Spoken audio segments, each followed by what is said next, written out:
વિકાસના એજન્ડા સાથે વિકાસ કાર્યો કરવાને લઈ તાલુકા પંચાયતની સામાન્ય સભા પ્રમુખ શ્રી દુલાભાઈ ભાલિયાના અધ્યક્ષસ્થાને યોજાઈ હતી, જેમાં ખાસ સક્રિય ધારાસભ્ય શિવાભાઈ ગોહિલ ઉપસ્થિત રહ્યા હતા. તો જિલ્લા પંચાયતના સદસ્ય દશરથભાઈ જાની અને પ્રવીણભાઈ વાળાની પણ વિશેષ ઉપસ્થિતિ રહી હતી.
સંપ અને સહકારની સાથે એકતા અને વિકાસના કામોને પ્રાધાન્ય આપી વિકાસ કરવાના હેતુ સાથે આજે તાલુકા પંચાયત મહુવાની સામાન્ય સભા યોજાઈ હતી, જેમાં સક્રિય ધારાસભ્ય શિવાભાઈ ગોહિલ તો જિલ્લા પંચાયતની વિવિધ સમિતિના સદસ્યો પણ ખાસ ઉપસ્થિત રહ્યા હતા.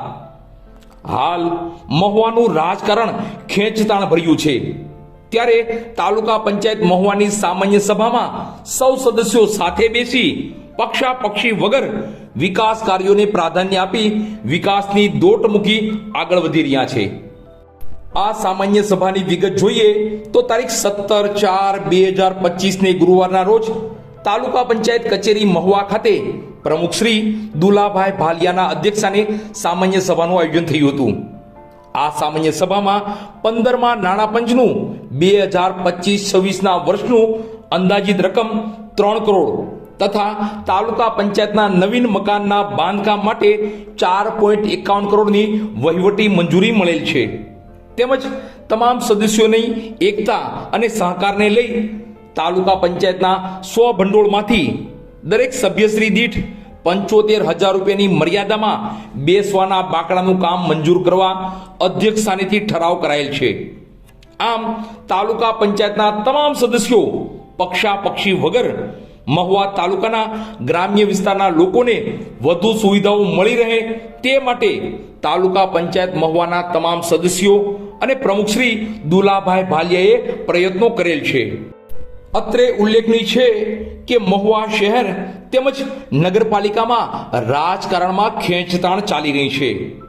નગરપાલિકામાં સત્તા વિસર્જન થવાને આરે છે. નગરપાલિકાના તમામ સદસ્યોને આ બાબતે નોટિસ પણ અપાઈ ચૂકી છે. મહુવા નગરપાલિકામાં રહેલ સત્તા પક્ષે ભારતીય જનતા પાર્ટીમાં નવા જૂનીના એંધાણ સાથે વિકાસની સરકાર વિખરાઈ રહી છે. ત્યારે ડંકાની ચોટ સાથે ગત દિવસોમાં તાલુકા પંચાયત મહુવાનું બજેટ પણ મંજૂર થઈ ગયું અને આજે તાલુકા પંચાયત મહુવાની મળેલી સામાન્ય સભામાં સર્વ પક્ષોની સંમતિ સાથે તાલુકા પંચાયતના પ્રમુખ શ્રી દુલાભાઈ ભાલિયાના અધ્યક્ષસ્થાને વિવિધ વિકાસ કાર્યો મંજૂર થઈ ગયા અને રાજકારણ કેવી રીતે કરી શકાય તેના ઉદાહરણ સાથે સંપ સહકાર અને એકતા સાથે મહુવા તાલુકામાં વિકાસ થઈ રહ્યો છે, જ્યારે મહુવા નગરપાલિકામાં વિકાસ વિખરાઈ રહ્યો છે. આજની મળેલી સામાન્ય સભામાં પ્રમુખ શ્રી દુલાભાઈ ભાલિયા, તાલુકા વિકાસ અધિકારી સાહેબ શ્રી, તમામ તાલુકા પંચાયતના સદસ્યો શ્રી, તો સક્રિય ધારાસભ્ય શિવાભાઈ ગોહિલ, જિલ્લા પંચાયત બાંધકામ સમિતિના ચેરમેન દશરથભાઈ જાની, જિલ્લા પંચાયત કારોબારી સમિતિના ચેરમેન રૂખડભાઈ ચૌહાણ, જિલ્લા પંચાયતના સદસ્યો શ્રીમાં પ્રવીણભાઈ વાળા, નરસિંહભાઈ ચૌહાણ, જસુભાઈ મુખી સહિતના રાજકીય આગેવાનો ખાસ ઉપસ્થિત રહ્યા હતા. મારું નામ દુલાભાઈ ઓગરભાઈ ભાલિયા. તારીખ 17/4/2025ના રોજ સામાન્ય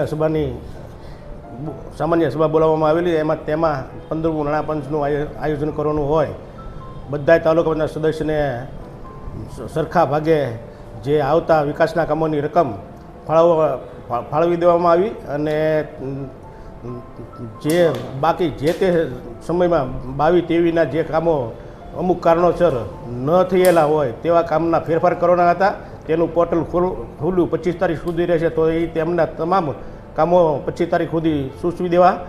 અને આજ રોજ અમારી મિટિંગની અંદર માન્ય ધારાસભ્ય શ્રી શિવાભાઈ ગોયલ, જિલ્લા પંચાયતના ચેરમેન દશરથભાઈ જાની, જિલ્લા પંચાયત સદસ્ય પ્રવીણભાઈ વાળા ઉપસ્થિત રહ્યા હતા.